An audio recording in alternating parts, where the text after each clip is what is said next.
पुस्तकें जहाँ तक नहीं पहुँची तो पहुँचा दीजिए। कहीं पास पास में 2-3 पुस्तकें हैं तो एक आध पीछे दे दो।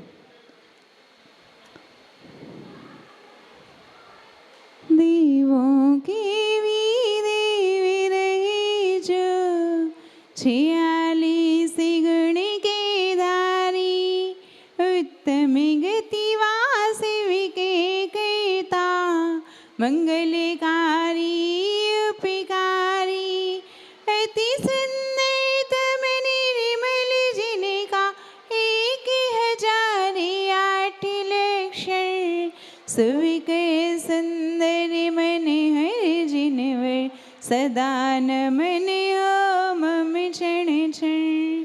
बोलिए पंच परमेष्ठी भगवान की, संत शिरोमणि आचार्य भगवंत गुरुदेव श्री विद्यासागर जी महामुनिराज जी की, वात्सल्य मूर्ति आचार्य भगवंत गुरुवर श्री आर्य सागर जी महाराज की, आचार्य संघ की मंगलाचरण। Page number 1।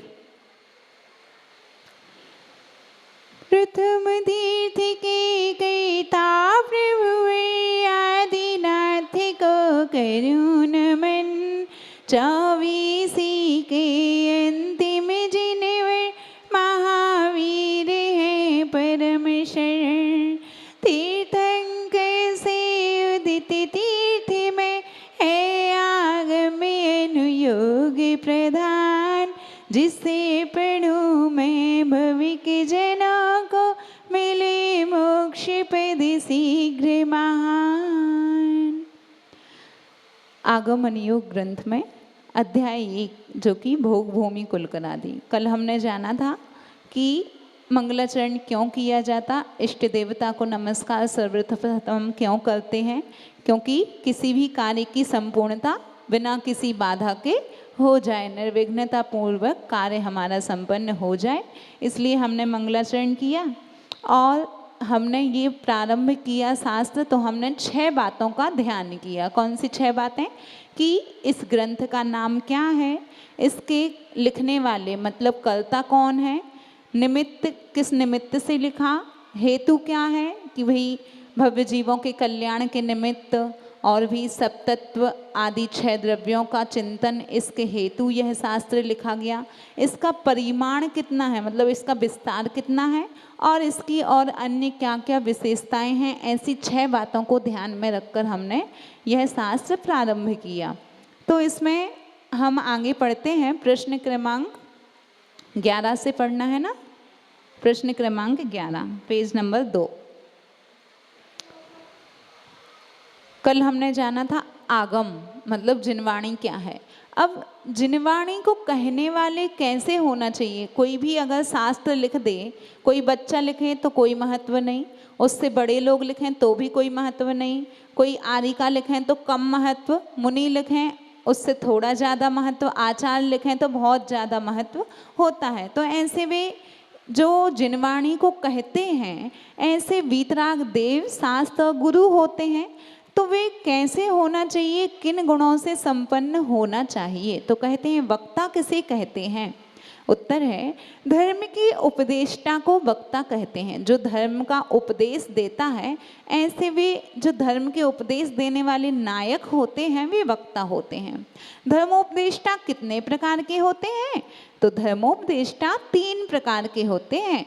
एक तो सर्वज्ञ तीर्थंकर अथवा सामान्य केवली, दूसरे होते हैं श्रुत केवली मुनीश्वर जिनकी समोशरण में वाणी खिलती है, ऐसे वीतराग भगवान और श्रुत केवली महामुनीश्वर। और तीसरे होते हैं आरातीय मतलब शुद्ध परंपरा से ज्ञान प्राप्त आचार्य। इसलिए जब भी अपन स्वाध्याय प्रारंभ करते हैं तो हो सके तो आचार्यों प्रणीत ग्रंथों का ही पठन पाठन करना सबसे सर्वश्रेष्ठ है।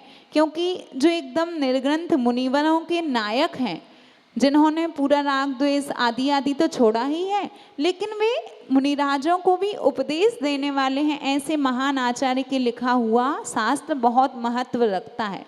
इसलिए अपन देख लें कोई भी शास्त्र पढ़ने के पूर्व कि किसी पंडित ने लिखा है, कि मुनि ने लिखा है, कि आचार्य ने। आचार्य ने लिखा तो सबसे उत्तम है, फिर मुनि भी ठीक है, पंडित भी फिर उससे नीचे, लेकिन आचार्यों का हो तो बहुत अच्छा है। धर्मोपदेष्टा किन गुणों से संपन्न होते हैं?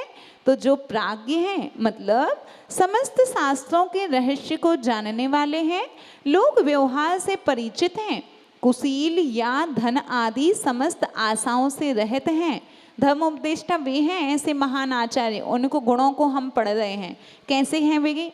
तो कुशील और धन आदि आशाओं से रहित हैं, उनको धन पैसे की कोई आवश्यकता नहीं है, प्रतिभाशाली हैं, शांत हैं, प्रश्न होने के पूर्व ही उत्तर देने में सक्षम हैं, निडर हैं, वे डरते नहीं हैं कि कोई प्रश्न करेगा तो हम क्या बोलेंगे। श्रोताओं के प्रश्नों को सहन करने में भी समर्थ हैं, अर्थात प्रश्न सुनकर ना तो घबराते हैं ना तो उत्तेजित होते हैं, और दूसरों के मनोगत भावों को जानने वाले होते हैं। शील, चार आदि अनेक गुणों से संपन्न है, और जो दूसरों की निंदा ना करते हुए स्पष्ट और मधुर शब्दों में उपदेश को करने वाले हैं, ऐसे सुयोग गुणवान धर्मोपदेष्टा कहलाते हैं। ये सभी गुण हम रोज ही देखते हैं। जब चाहे कोई बच्चा प्रश्न करे तो महाराज जी उसको भी उत्तर देंगे, चाहे बड़े लोग प्रश्न करें उसको भी उत्तर देंगे। कभी चिल्लाते नहीं हैं, डांटते नहीं हैं कि ऐसा प्रश्न क्यों किया। जैसे ही भाषा में प्रवचन, जैसी लैंग्वेज में उस बच्चे ने अगर ऐसे सामान्य से पूछा तो सामान्य से अच्छे से उत्तर भी देते हैं, उसको डांटते नहीं हैं। और किसी की बात को मंच से ऐसे नहीं बोलते, किसी को समझाना भी है तो गुरु के पास एक गुण होता है कि उस व्यक्ति से ना बोल के सामाजिक सभा में इस ढंग से उस विषय को ला देंगे, उसको यहाँ पे व्यक्त कर देंगे कि उस व्यक्ति को अपने आप समझ में आ जाएगा कि हमारे दोस्त के बारे में बोल रहे, लेकिन पर्सनल नहीं बोलेंगे कि डांटने लग जाएंगे, तुम आए नहीं थे, तुमने ऐसा नहीं किया, वैसा नहीं किया। सामान्य से सबको समझा देंगे तो व्यक्ति अपने आप समझ जाता है। ऐसी समझदारी किनके पास होती है? महान गुरुओं के पास ही होती है। अपन तो छोटी छोटी बातों पे गुस्सा आ जाता, लेकिन उनको अंतराय हो, उपवास हो, कैसा भी हो, फिर भी गुस्सा नहीं आता। ऐसे वे समताधारी होते हैं। अब श्रोता कैसा होता है? अब ये तो हो गए धर्मोपदेष्टा के लक्षण, शास्त्र को सुनाने वाले, लिखने वाले के लक्षण। अब जो शास्त्र सुनता है, पढ़ता है, ऐसा वह श्रोता कैसा होता है? तो जो सम्यक दृष्टि आत्मा शास्त्र के ग्रहण और धारण करने में समर्थ तथा विनय गुण से अलंकृत और संयमित होते हैं, ऐसे वे श्रोता कहलाते हैं। श्रोता मतलब सुनने वाला। आप जैसे सभी लोग श्रोता हैं, तो आपके पास कौन से गुण होना? सबसे पहले तो विनय। विनय कैसी?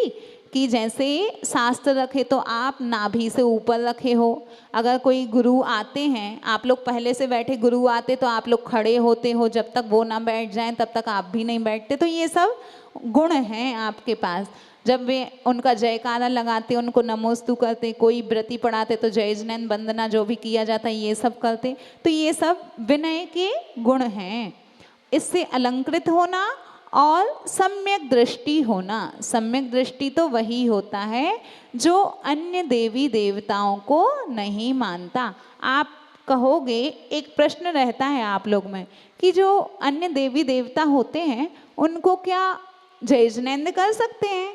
जयजनैंद करने में क्या बाधा है? हम नमोस्तु नहीं करेंगे, कुछ नहीं करेंगे, लेकिन मंदिरों में कई बार क्षेत्रों पे हम देखते हैं क्षेत्रपाल, पद्मावती आदि की जो मूर्तियां होती हैं, तो क्या हम उनको जयजनैंद कर सकते? तो नहीं कर सकते। क्यों नहीं कर सकते बताऊं? कि जैसे वो छोटे छोटे बच्चे बैठे हैं, वो आपसे पहले जयजनैंद करते कि आप उनसे उपत के करते? पहले बच्चा करता ना। छोटे लोग करते जयजनैंद आंटी, जयजनैंद अंकल जी करते हैं। आप लोग बड़ों से बोलते हो जयजनैंद दादाजी। तो पहले छोटा करता है, फिर बड़ा करता है। अब यहाँ पहुँचो कि जो क्षेत्रपाल पद्मावती हैं, उनके पास रंगीन वस्त्र भी हैं, गहने भी हैं, अस्त्र शस्त्र वस्त्र सब कुछ है। और हमारे पास एक सफ़ेद साड़ी है, कोई ब्रह्मचारी है उसके पास मात्र एक सफ़ेद वस्त्र है। आप हमारी पूजा तो नहीं करते, हमें कोई अर्घ तो नहीं चढ़ाते, इतना ऊंचा तो नहीं बिठाते कि बेदी में बिठा लो। फिर जिनके पास मात्र एक सफ़ेद वस्त्र है उनकी पूजा नहीं करते हो, तो जिनके पास अस्त्र शस्त्र वस्त्र सब कुछ है, फिर उनको बेदी में कैसे बिठाते? उनका अभिषेक कैसे करते हो? भगवान की थाली में रख के। इतना उत्तम नहीं है ना? वो तो अपन से छोटे हैं। एक व्रती जिसको आडंबर से कोई मतलब नहीं, वस्त्रों मतलब रंगीन वस्त्रों से कोई मतलब नहीं, उसको आप नहीं पूजते तो उनको कैसे हम अर्घ चढ़ाएं? वो तो व्रतियों से भी छोटे हैं, हम सबसे भी छोटे हैं वे तो, क्योंकि सब कुछ है उनके पास। इसलिए अपन सामान्य से निकल जाओ, उनकी ना तो बुराई करना ना तो कुछ बोलना है। हाँ, वहाँ रहें ताकि हमारे भगवान की रक्षा करें। वे रक्षक देव हैं, देवता हैं लेकिन रक्षक देव हैं। हम देवों की पूजा नहीं करते। हमारे तो वीतराग सच्चे हितोपदेशी, जो वीतराग सर्वज्ञ हैं, ऐसे वीतराग सर्वज्ञ हितंकर ऐसे हमारे देवशास्त्र गुरु ही हैं। इनके अलावा कोई शरण नहीं है। हम चार को ही बोलते ना, चत्तारी शरणम पवब्जामि, चार की शरण को जाते हैं। मंदिर में अपन बोलते हैं अरहंते शरणम, सिद्धे शरणम, साहू शरणम और केवली प्रणीत धर्म ही हमारी शरण है। इसमें वो आए क्या? नहीं आए ना। तो हम मंदिर में झूठ तो बोलते नहीं। भगवान के सामने आपने ये सूत्र पढ़ा, णमोकार मंत्र पढ़ा, चत्तारी दंडक पढ़ा और मंदिर से बाहर निकले, कहीं दूसरा मंदिर में ले गया, वहाँ जाके आपने उनको ढोंक दे दी, तो हमने मंदिर में झूठ बोला था क्या? नहीं बोला था ना।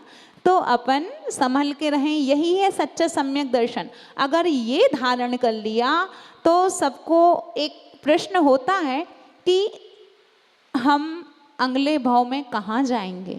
अगले भाव में हमें स्त्री पर्याय ना मिले, अगले भाव में हमें गरीब ना होना पड़े, अगले भाव में हमें विकलांग ना होना पड़े, तो इसका सबसे अच्छा तरीका क्या है? सम्यक दर्शन धारण कर लेना। तो 8 अवस्थाओं को प्राप्त नहीं होंगे। आप उंगली पे गिनो 8 अवस्थाएं। अगर आपने सोच लिया मन में कि हम वीतराग देवशास्त्र गुरु के अलावा कहीं नमस्कार नहीं करेंगे, तो आपका रिजर्वेशन 8 अवस्थाओं में नहीं होगा। कौन कौन सी? नरक, त्रेयंच, नपुंसक, स्त्री, दुष्कुल, विकलांग, अल्प आयु और दरिद्र। इन 8 अवस्थाओं में ताला लग जाएगा, यहाँ आपको नहीं जाना पड़ेगा।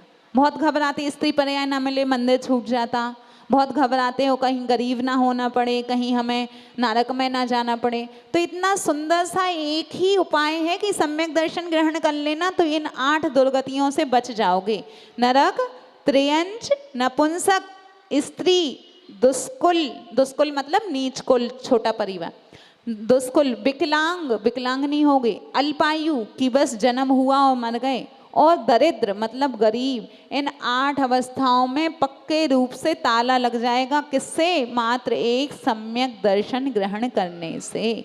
तो आप सोच लेना, यहाँ नहीं जाना है, स्त्री पर्याय में जन्म नहीं लेना है, तो सम्यक दर्शन बस धारण कर लेना। इतनी अच्छी चीज़ हमें मिल गई। आज कोई उपदेश देने वाले हैं, बताने वाले हैं, हमें बता दिया तो भी हम ना सुधरें, फिर अगले भाव में हमें कहीं भी जाना पड़ेगा। तो पता चल गया आज, तो आप सच्चा सम्यक दर्शन धारण कर लेना। अब आगे आते हैं, उत्तम श्रोता में हंस के समान श्रोता से क्या तात्पर्य है? तो जिस तरह मिले हुए दूध और पानी को भिन्न करते हुए हंस जल को छोड़ देता है और दूध का पान कर लेता है, उसी तरह उत्तम श्रोता जो होते हैं वे अन्य अनावश्यक विषयों को छोड़कर स्वात्म मतलब अपनी आत्मा के प्रयोजनीय धार्मिक आध्यात्मिक विषय मात्र को ग्रहण करने वाले होते हैं। जैसा हंस होता है, दूध और पानी को एक साथ रखो, दूध दूध पी लेगा और पानी छोड़ देगा। ऐसे ही जो उत्तम श्रोता होते हैं उनको कोई मतलब नहीं किसका सम्मान हुआ, किसको बुलाया, किसको पुरस्कृत किया, किसको नहीं किया। वे तो आए, शास्त्र खोला, अपनी जिनवाणी का स्वाध्याय किया, गुरुओं के वचनों को सुना और अपने विनयशीलता के साथ वापस गए। उन्हें इससे कोई मतलब नहीं होता। ऐसे वे होते हैं उत्तम श्रोता, हंस के समान। अब आगे प्रश्न आता है अनियोग। अनियोग किसे कहते हैं? जिनवाणी के उपदेश की आगम पद्धति को अनियोग कहते हैं। हम इतना तो जानते कि भाई 4 अनियोग होते हैं। जैन धर्म में 4 अनियोग बोले जाते हैं, प्रथमानियोग, कर्णानियोग, चरणानियोग, द्रव्यानियोग। अब अनियोग है क्या, ये तो जान लो। तो अनियोग क्या है? जिनवाणी के उपदेश की आगम पद्धति, जिसमें जिनवाणी मतलब जिनेंद्र प्रभु के द्वारा कही गई वाणी को इकट्ठा किया गया है, संकलित किया गया है, लिखा गया है, वह होती है अनियोग। आगम में अनियोग के प्रकार कौन से हैं? तो आगम में अनियोग के 4 प्रकार हैं, प्रथमानियोग, कर्णानियोग, चरणानियोग और द्रव्यानुयोग। बच्चे ध्यान से सुन लेना, अभी प्रश्न पूछेंगे। 4 अनुयोग कौन से होते हैं? प्रथमानुयोग, करणानुयोग, चरणानुयोग और द्रव्यानुयोग। प्रथमानुयोग किसे कहते हैं? एक पुरुष संबंधी चरित्र या 63 सलाका महापुरुष संबंधी कथा रूप पुराण को प्रथमानुयोग कहा जाता है। सबसे पहले अगर हम स्वाध्याय प्रारंभ करते हैं बेसिक से, कि भैया अभी तक कुछ नहीं पढ़ा है, तो हम कोई पुराण पढ़ते हैं, कोई चारित्र पढ़ते हैं कि भाई श्रेणिक चरित्र या और भी कई सारे, पद्म पुराण तो फिर चरणानुयोग में आ जाएगा। अभी मात्र एक महापुरुष की कथा अगर हमें पढ़ना है तो श्रेणिक चरित्र हैं, श्रीपाल चरित्र हैं, आदि आदि कई सारे हैं। तो ऐसे एक महापुरुष की अथवा फिर 63 सलाका पुरुषों की कथाओं का जिसमें वर्णन होता है वह होता है प्रथमानुयोग। प्रथमानुयोग के ज्ञान का फल क्या है? तो कहते हैं अगर प्रथमानुयोग शास्त्रों का स्वाध्याय हम करें तो ऐसे भव्य जीवों के लिए यह प्रथमानुयोग ग्रंथ अत्यंत उपकारी है। इसके ज्ञान करने से जीवों को सम्यक दर्शन आदि रूप बोधि और धर्म ध्यान शुक्ल ध्यान रूप समाधि की प्राप्ति होती है। जब हम जिनवाणी स्तुति पढ़ते हैं तो उसमें हम लोग बोलते ना बोधि समाधि परिणाम सिद्धि, ऐसा बोलते। तो ये बोधि और समाधि क्या है? तो जिसके ज्ञान करने से जीवों को सम्यक दर्शन रूप बोधि, बोधि मतलब बुद्धि, बुद्धि मतलब ज्ञान, इसकी प्राप्ति हो, और धर्म ध्यान और शुक्ल ध्यान रूप समाधि उत्तम गति की प्राप्ति हो, ऐसी ये बोधि समाधि है। जो कैसे प्राप्त होती है? प्रथमानुयोग ग्रंथों का स्वाध्याय करने से। सम्यक दर्शन इतना अटल होता है कि परीक्षा कई बार होती है। सम्यक दर्शन अगर हमने सोच लिया कि भैया 8 अवस्थाओं में नहीं जाना, हमने सम्यक दर्शन ग्रहण कर लिया, अब आपको कभी आपको मान लो मोबाइल गुम जाए, आपको कहीं कोई विघ्न बाधाएं आ जाएं कि माता निकल आएं, कुछ हो जाए, कई लोग कहते वहाँ चले जाओ वो झाड़ देंगे, वहाँ चले जाओ ये हाथ टर गया ना, फ्रैक्चर हो गया, वहाँ चले जाओ वो मंत्र फूंक देते हैं। ऐसी कई सारी नौबत आती हैं। लेकिन इन स्थानों पे भी आप डिगना नहीं, अपना सम्यक दर्शन नहीं छोड़ना। हमारा डमोकार मंत्र ही इतना श्रेष्ठ है कि इसकी जाप करेंगे तो सब कुछ हो जाएगा। और अजैनों के मतलब कहीं कहीं जाने से, ये जो बोलते हैं ना टोना टोटका करने से, इस सब से कुछ होने वाला नहीं है कि वो बता देंगे यहाँ मोबाइल मिल जाएगा, यहाँ ऐसा हो जाएगा, हाथ ठीक हो जाएगा, आदि आदि जगह अपने सम्यक दर्शन को गवाना नहीं। अगर हम वहाँ चले गए तो क्या हुआ? हमारी श्रद्धा टूट गई कि हमें डमुकामन से अच्छे वो पंडित लगने लगे, उनके पास हम चले गए तो हमारी श्रद्धा फिर धर्म में नहीं रही। तो सम्यक दर्शन फिर हमारा एक रत्न है जिसको हम गुमा देंगे। इस सम्यक दर्शन रूपी रत्न को अच्छे से संभाल लेना, पेटी में तिजोरी में रख लेना, मतलब अपने अंतरंग में ग्रहण कर लेना कि कहीं खो नहीं देना। एक बार खो दिया तो फिर ग्रहण करना मुश्किल होता है। और आगे कहते हैं 63 सलाका पुरुष कब उत्पन्न होते हैं? तो अवसर्पणी काल से संबंधित 63 सलाका पुरुष भोग भूमि के अनंतर उत्पन्न होते हैं। जब भोग भूमि रहती है तीसरे काल में, तब ये 63 सलाका पुरुष उत्पन्न होते हैं। अब आपके मन में प्रश्न आ रहा होगा कि ये 63 सलाका पुरुष हैं कौन? वैसे आगे बता भी देंगे कि तीर्थंकर, चक्रवर्ती आदि, कामदेव आदि आदि जो भी आते हैं वे 63 सलाका पुरुष होते हैं। अभी इसमें आगे प्रश्न आएगा। और यहाँ पे ये आया कि अवसर्पणी काल क्या है? तो एक कल्प काल होता है जिसमें उत्सर्पणी और अवसर्पणी काल होते हैं। तो 6 तो उत्सर्पणी मतलब बढ़ता हुआ क्रम, और 6 होते हैं अवसर्पणी मतलब घटता हुआ क्रम। जैसे अभी बोलते ना पंचम काल में मोक्ष नहीं है, तो पंचम काल दुस्मा काल है, और कोई सुखमा काल मतलब सुख ही सुख है। भोग भूमि जो होती है सुख ही सुख है, वहाँ दुख तो नजर कहीं आता नहीं। ऐसे सुखमा काल, सुखमा दुखमा आदि ये 6 तो पहले उत्सर्पणी में बढ़ते हैं। पहले दुखमा होगा, फिर दुखमा सुखमा, ऐसे करके बढ़ेंगे और अवसर्पणी में धीरे धीरे घटेंगे। तो ये होते हैं काल। अब भोग भूमि किसे कहते हैं?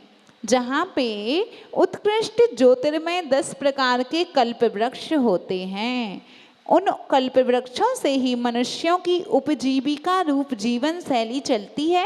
ऐसे स्थानों को मनुष्यों से संबंधित भोग भूमि कहा जाता है, जहाँ खेती आदि सटकर्म एवं वर्णादिक की व्यवस्था नहीं होती। कुछ नहीं करना और सब कुछ मिलना ही मिलना है। जैसा सोच लिया कि भाई हमें ये चीज़ चाहिए, तो वो जैसे अपन ने पढ़ा था ना अभी जादू का थैला, ऐसे ही वे पेड़ होते हैं। सुनो बच्चों, ऐसे ही भी पेड़ होते हैं। पेड़ से कहो कि हमें ये खाना, तो वो देने को तैयार है। आपको क्या पहनना, क्या खाना, क्या करना, सब कुछ देने के लिए तत्पर हैं पेड़। ऐसे भी होते हैं कल्प वृक्ष। वहाँ पे बहुत सारे मनुष्य भी होते, बहुत सुंदर सुंदर मनुष्य होते हैं। तो वो होती है भोग भूमि। अभी सुन के ऐसा लगता कितना अच्छा होता होगा, वहाँ जो मांगो वो मिल जाए, ना तो काम करना, ना तो परेशान होना, ना कोई जॉब करना, कोई चिंता नहीं, ना बनाने की ना खाने की, बस मांगो मिल जाता। जब वहाँ यहाँ सुन के ऐसा लग रहा, तो वहाँ का माहौल कितना अच्छा होता होगा, क्या होती होगी भोग भूमि। कल्प वृक्ष कहो तो ऐसे वृक्ष की देखते ही नज़ारा बनता है। आज के ये पतझड़ वाले वृक्ष नहीं, कितना सुंदर अनुपम दृश्य। जब पेड़ इतना सुंदर होगा तो लोग कितने अच्छे होंगे, वहाँ की भूमि कितनी अच्छी होती होगी। उसी का वर्णन अब अपन पढ़ते हैं थोड़ा सा कि भोग भूमि में पाए जाने वाले कल्प वृक्षों का लक्षण क्या है। जो भोग भूमि में मनुष्यों के लिए अपने अपने मन की कल्पित वस्तुओं को दिया करते हैं, वे कल्प वृक्ष कहलाते हैं। ये कल्प वृक्ष वनस्पति कायक होते हैं कि देवोपनीत होते हैं। तो सभी कल्प वृक्ष ना तो वनस्पति का एक रूप है, ना ही देवों के द्वारा बनाए गए हैं। ये तो इनकी विशेषता ये है कि ये सभी पृथ्वी रूप होते हुए भी जीवों को उनके पुण्य कर्म का फल देते हैं। भोग भूमि में वही जन्म लेते हैं जिनका अपूर्व पुण्य होता है। पुण्यशाली मनुष्य भोग भूमि में पहुंचते हैं, तब तो उनको बिना किए सब कुछ मिल जाता। हम जैसे कुछ पाप किया होगा, जो हमने यहाँ पे मिथ्यात्व के साथ जन्म लिया, तो यहाँ पे इतना सब पुरुषार्थ करने पे भी बहुत कम प्राप्त होता। दिन भर सुबह से कोई जॉब को जाता है, शाम तक घर को आता है, तो भी बहुत कम प्राप्त कर पाता कि हाँ हमारी आजीविका चल जाती। कितना पुरुषार्थ करना पड़ता है। तो पूर्व जन्म में हमने इतना धर्म पुण्य आदि नहीं किया, लेकिन अब हम करेंगे कि हाँ हमें भी अगले भाव में ऐसा चौथा काल मिले, हमारा भी कल्याण हो। अब आगे कहते हैं कि भोग भूमिगत मनुष्यों के मनोरथों को पूर्ण करने वाले कल्प वृक्ष कौन से होते हैं। तो ये कल्प वृक्ष 10 होते हैं। कौन कौन से? पानांग, तूर्यांग, भूषणांग, वस्त्रांग, भोजनांग, आलयांग, दीपांग, भाजनांग, मालांग और तेजांग। ये 10 तरह के कल्प वृक्ष। कल्प वृक्ष कहो तो एक पेड़ की भांति वृक्ष, ना तो देवों ने बनाया, ना ही वो पेड़ जैसा है कि वनस्पति कायक है। ये तो पृथ्वी रूप है, सामान्य से एक रचना है जिससे आपको सब कुछ मिलने वाला होता है। भोग भूमि संबंधित पानांग कल्प वृक्ष मनुष्यों को कौन से पेय पदार्थ प्रदान करते? जैसा नाम है वैसा काम। जैसे उनने कहा पानांग, तो पेय पदार्थ मिलते हैं। सोच लो कितने सारे पेय पदार्थ होते, फिर भी कोल्ड ड्रिंक के पीछे मरे जाते। पानांग मतलब कल्प वृक्ष भोग भूमिजों को मधुर, सुस्वादु, सटरस युक्त, प्रशस्त, अति शीत और तुष्टि और पुष्टि को करने वाले ऐसे 32 प्रकार के पेय द्रव्यों को दिया करते हैं। 32 तरह के पेय पदार्थ होते हैं। उसमें छाछ भी आएगी, जूस भी आएंगे, सभी तरह के सब कुछ मिलेगा। कोल्ड ड्रिंक भी आएगी, सब कुछ रहेगी, लेकिन कोई चीज़ अशुद्ध नहीं होगी। इतने अच्छे पेड़ों से मांगते। लेकिन आप सोचते होंगे उस समय लड़ाई झगड़े नहीं होते होंगे कि हमने इतना मांगा, उसने उतना मांगा। तो चूंकि सबके पास ऐसी शक्ति है कि जो जितना मांगे सबको मिलने वाला है, तो लड़ाई बुराई होने का सवाल ही नहीं होता। यहाँ पे तो लड़ाई बुराई इसलिए होती है कि भाई तुम्हारा ये एक खंड की बिल्डिंग तो हमें 3 की बनानी, तुमने यहाँ एक गाड़ी है तो हमें 4 चाहिए। तो इसलिए ये घटती बढ़ती देख के हमारे अंदर राग द्वेष के विचार आते। वहाँ तो सभी को समान व्यवस्था है, तुम कम चाहो तो कम मिलेगा, ज़्यादा चाहो तो ज़्यादा मिलेगा। रत्नों की वर्षा होती है जैसे भगवान के जन्म के पहले, तो यहाँ अगर रत्नों की वर्षा हो जाए तो उतने रत्न भी कम पड़ जाएंगे। लेकिन वहाँ क्या लूटमार नहीं होती होगी, वो कहेंगे हमें चाहिए हमें चाहिए। चूँकि सबके पास रत्नों के महल हैं, सबके पास अपार वैभव है, तो वहाँ किसी को कमी नजर आती नहीं है कि हमें चाहिए हमें चाहिए। ऐसे सामान्य से डले, जैसे हमारे यहाँ घास फूस है वैसे वहाँ पे ऐसे कल्प वृक्ष, ऐसे हीरे मोती जवाहरात हैं, इसलिए वहाँ पे उस समय इतनी मान कसाई नहीं होती थी, ना तो इतना राग द्वेष होता था, इसलिए इतने पुण्य पितापी थे कि भाई वो आज भगवान बन गए।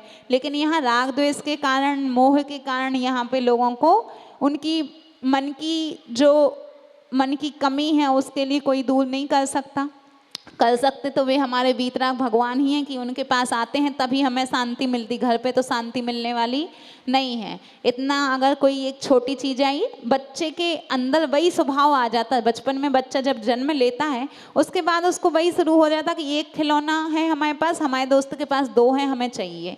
उसका अगर देख लिया तो हमें ऐसा चाहिए। तो बचपन से ऐसी स्थिति बनते जाती कि बड़े तक वो और बड़ी होती जाती। तृष्णा की खाई खूब भरी पर रिक्त रही। कितना भी जोड़ो लेकिन हमारा मन प्रशस्त नहीं हो पाता, हम पूरा नहीं भर पाते। तो ऐसे, लेकिन हम गुरुओं के वचन सुन के, भगवान की वाणी सुन के, यहाँ मंदिर में तो आपको लगता होगा कि हाँ भगवान महाराज जी अच्छा उपदेश देते हैं, महाराज जी कुछ छोड़ने को कहते तो हमारे हित के लिए कह रहे हैं। महाराज जी ने कहा कि भाई एक सीमा बांध लो, हम 500 जोड़ी साड़ी रखेंगे। 500 क्या कहलाता है, लेकिन आपकी अभी तक कोई सीमा नहीं होगी कि हम 500 रखेंगे कि 1000 रखेंगे कि 100 रखेंगे। भले आपके पास अभी 100 होंगे लेकिन आपको तृष्णा अभी 1000 की दोष लगता है। इसमें क्या होता है, अगर आपकी सीमा नहीं है ना तो आपके पास भले 50 जोड़ी हैं लेकिन आपको 100, 1000, लाखों, करोड़ों का अभी दोष लग रहा। और अगर एक सीमा मांग लो कि भाई हम 500 से ज़्यादा नहीं रखेंगे, 500 जोड़ी से ज़्यादा कपड़े नहीं पहनेंगे, इतने तो जीवन भर में इतने ही पहन पाओगे, कितने पहनोगे। तो इतने की सीमा बांध ली तो उतने अपार पाप से बच जाओगे। पुरुष लोग भी भाई इतने जोड़ी कपड़े पहनेंगे, 50, 100, 200 इतनी सीमा बांध लो, उससे आगे तो फिर हमें जाना नहीं है। तो लेकिन सीमा बांधोगे तो पुण्य हो, नहीं बांधोगे तो पाप के भागी तो बनोगे ही बनोगे। इसलिए कुछ कहते हैं गुरु लोग तो मंदिर में तो बहुत अच्छा लगता, हाँ महाराज जी अच्छा समझाते हैं, अच्छा बताया, लेकिन यहाँ के जाके सारा गोल हो जाता। यहाँ से जाके वो मधुमक्खियाँ चिंताओं वाली, संसार वाली आ जाती हैं कि क्यों घर की बातें, दुकान की बातें, सब कुछ यहाँ से बाहर जाने के बाद यही सब दिखता है ना। तो ज़्यादा से ज़्यादा अपन मंदिर में स्वाध्याय में, ठीक है यहाँ पे आपने 15 मिनट स्वाध्याय भी किया, 15 मिनट आपका मन कितना सुंदर बना, आपको कितने अच्छे भाव आ रहे, तो इतने में भी आपने जो पुण्य का संचय कर लिया, कम से कम इतने समय को तो कर लिया 24 घंटे में। और अगर यही नहीं आए तो फिर तो 24 घंटे यूं जा रहा। तो इतना भी कम नहीं मानना, बूंद बूंद से घड़ा भरता है, इकट्ठा नहीं भरेगा कि सीधा सीधा घर छोड़ दोगे। बूंद बूंद से पुण्य का संचय होगा तो कभी ना कभी आपका पुण्य का घड़ा भर ही जाएगा। और आगे पढ़ते हैं, जरा सा पढ़ रहे बस। भोग भूमि संबंधित तुर्यांग नाम कल्प वृक्ष जीवों को क्या क्या प्रदान करते हैं। तुर्यांग जाति के कल्प वृक्ष उत्तम वीणा, पटु, पटह, मृदंग, झालर, शंख, दुंदुभी, भंभा, भेरी, काहल इत्यादि भिन्न भिन्न तरह के वाद्यों को देते। जो म्यूजिकल आजकल जो जिससे भी म्यूजिक बजाते हैं, ये सब उनको कल्प वृक्ष से प्राप्त होते थे।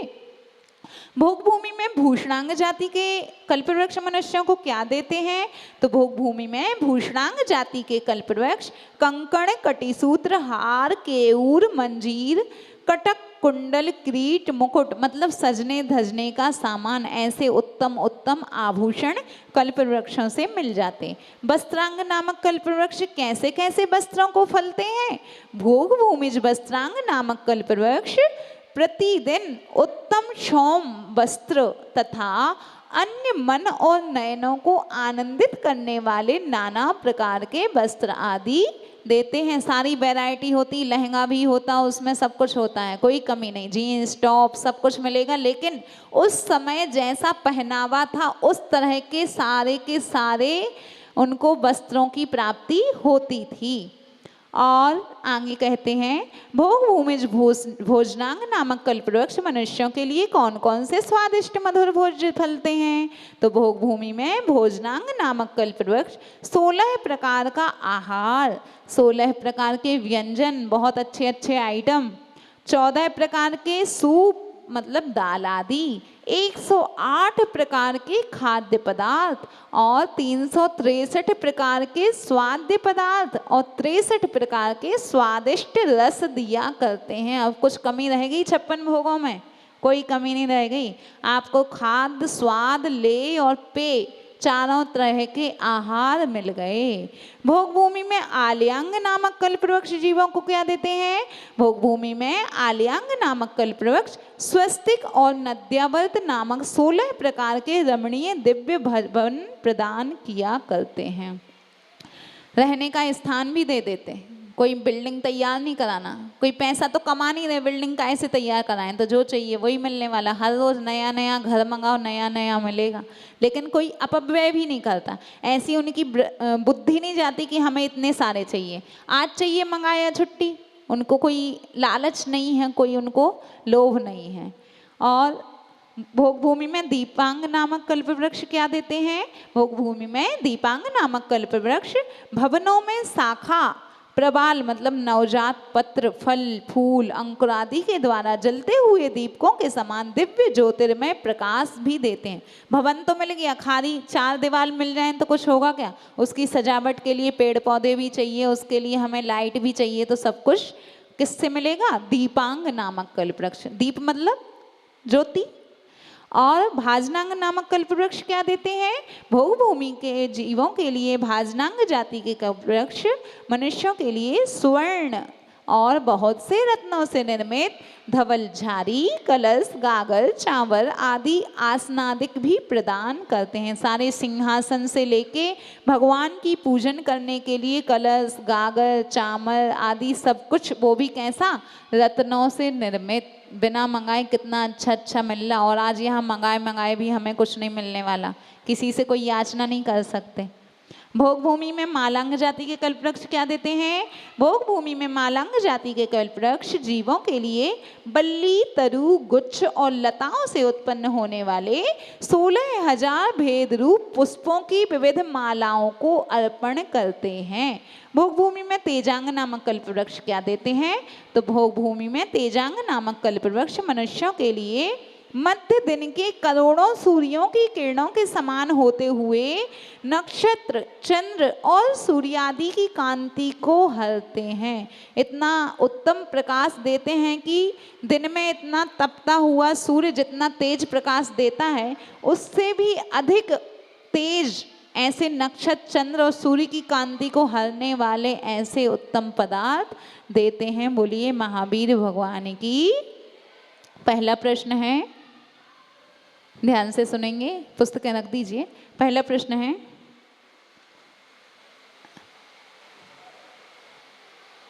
भोग भूमि के 10 कल्प वृक्षों में से कोई 3 कल्प वृक्ष के नाम बता दीजिए। वो कन्या बताएगी, बताओ।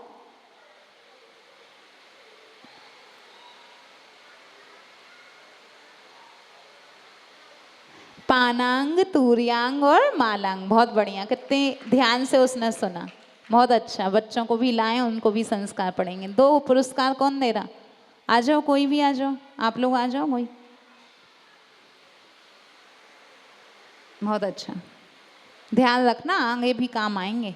जब बड़ी हो जाओगी तुम सोचोगी कि हम वहाँ गए थे, वहाँ पढ़ा था हमने। बहुत अच्छा। अगला प्रश्न है,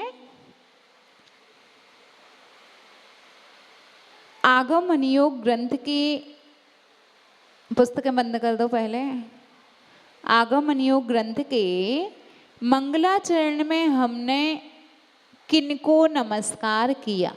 मंगलाचरण मतलब मंगल को याद करना, हमारे जो शुभ हैं, हमारे जो इष्ट हैं, उनको नमस्कार करना। किन किन को किया?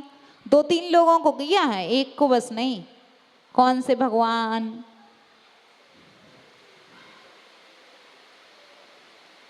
बताओ, वो भैया बता रहे।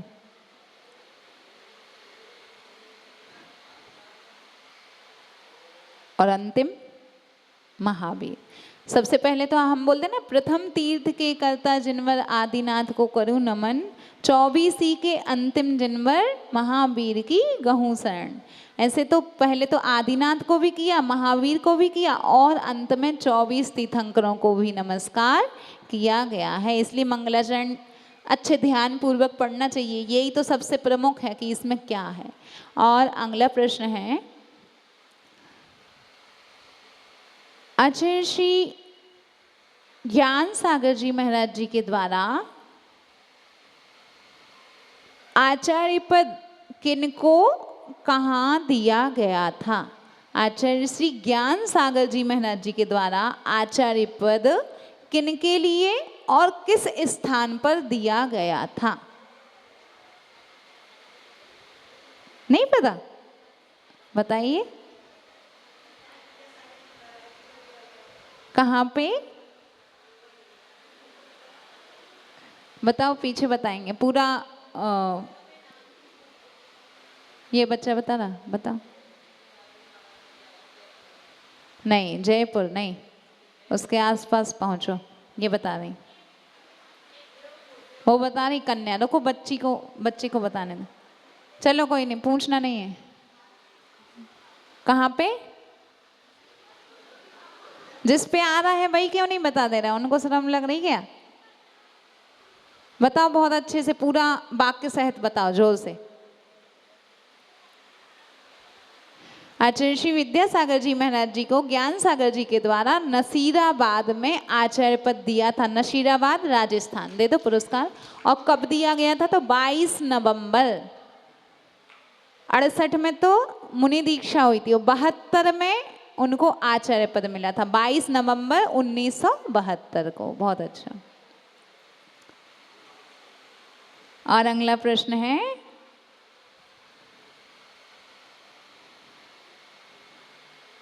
आचार्य श्री आर्य सागर जी महाराज जी के द्वारा दोपहर में कौन से ग्रंथ का स्वाध्याय चल रहा है?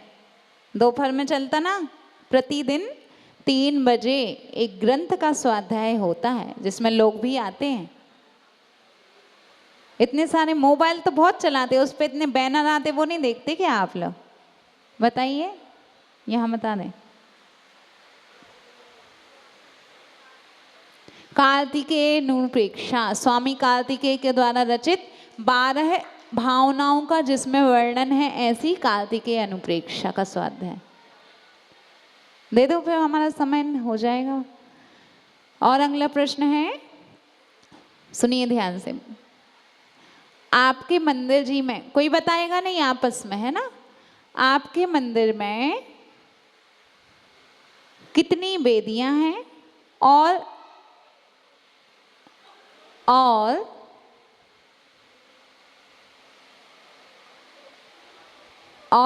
अजितनाथ भगवान के सबसे इस साइड और सबसे इस साइड कौन कौन से भगवान की मूर्तियां हैं? अपने मन से बताना पूरा। सारी बता दोगे? किसको अभी तक नहीं मिला? ऐसा कौन सा बच्चा है जिसको आज तक हुआ ही नहीं है और वो आता भी है?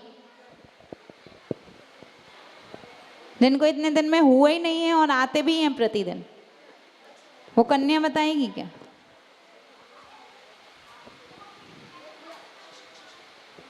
हाँ, माइक में बोलो। 9 वेदियां है, पार्श्वनाथ भगवान की और महावीर भगवान की। और इस साइड? महावीर भगवान की। नहीं, हाँ वो तो ठीक है। अजितनाथ भगवान के कोने में जो उस साइड है, इस साइड है, चारों साइड है ना कोने में, तो यहाँ कौन कौन से भगवान हैं दोनों साइड? पता नहीं। पता तो होगा। पार्श्वनाथ भगवान की। हाँ, इस साइड तो पार्श्वनाथ हो गए, और इस साइड महावीर भगवान। और उसके और कोने में आदिनाथ भगवान की। और एक और बोलो नहीं, उसको आता है। भगवान की। हाँ, और इस साइड क्रम से नहीं बताया, वो बता रहा बच्चा। चंद्रमुखी की। तो भी पूरा क्रम से नहीं आया, पहले यहाँ गए फिर उस कोने पे गए, अब यहाँ पहुंचे।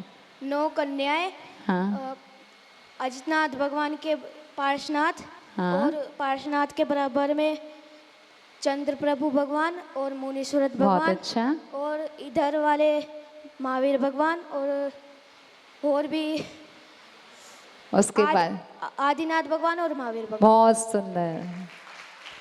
बच्चे भी ध्यान से नमोस्तु करते हैं, भगवान को देखते हैं कौन से भगवान है हमारे मंदिर में। आप किसी के घर जाते तो पता होता भाई किन के घर हम जा रहे हैं। भगवान को नमोस्तु किया, चिन्ह भी नहीं देखा तो क्या मतलब भाई किसके दर्शन कर लिए। और वहाँ जाके प्रत्येक भगवान की स्तुति पढ़ो तो बहुत सुंदर है। आपके घर कोई आया, आपसे जय जयंत किया, अच्छा लगता है। आपका स्वास्थ्य वगैरह पूछ लिया और अच्छा लगता है। और मात्र आपके यहाँ बड़े लोगों को पूछा, छोटों को पूछे ही नहीं कि भाई पिताजी कहाँ गए, मम्मी कहाँ गई, बच्चे कहाँ गए। तुम लोगों को कितना बुरा लगता कि यार हमारी तो पूछ ही नहीं। ऐसे ही आप जाओ अजितनाथ भगवान के दर्शन कर लो, आजू बाजू जो बैठे वहाँ ढोंग भी नहीं दी, इतनी सारी बेदी कौन करे, एक में कर लो, तो उनको कैसा लगेगा। भाई विनय तो पालो। 24 घंटे में एक बार जाओ तो 9 वेदी के तो दर्शन प्रतिदिन एक बार अवश्य कर लेना। फिर शाम को गए तो भाई ठीक है थोड़ा सा, लेकिन एक एक काय उत्सर्ग करो तो और अच्छा कि भाई उनकी विनय पाली, उनको इतने अच्छे से हमने आदर दिया। कहीं कहीं तो हम क्षेत्रों पे पैसा लगा के जाते हैं, अपने मंदिर में तो भगवान इतनी सारी वेदियाँ मिली तो फ्री में तो कर ही लो। और अंतिम है, कितने हैं, 2 हैं। अगला प्रश्न है,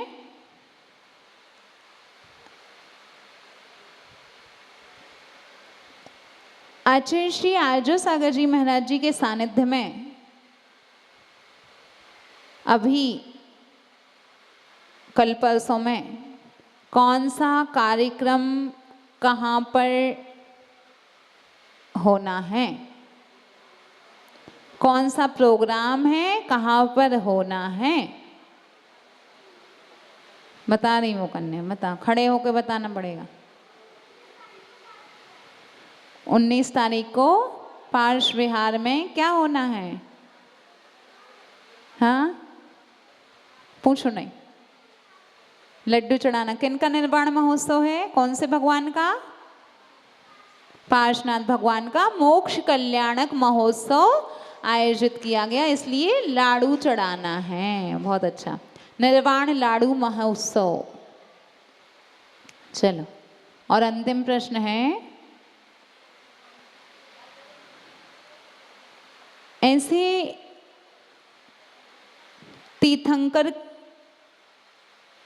का नाम बताइए, ऐसे तीर्थंकर के नाम बताइए जिनके 2 से अधिक नाम हैं, 2 से अधिक नाम वाले तीर्थंकरों के नाम।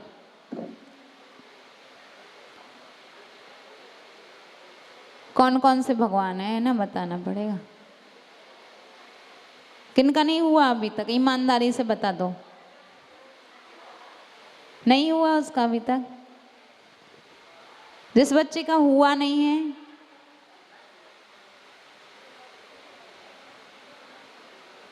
दो तीन तीर्थंकरों के बता देना, कोई 3 के नाम बता देना। 3 हैं, एक बस नहीं है लास्ट वाले।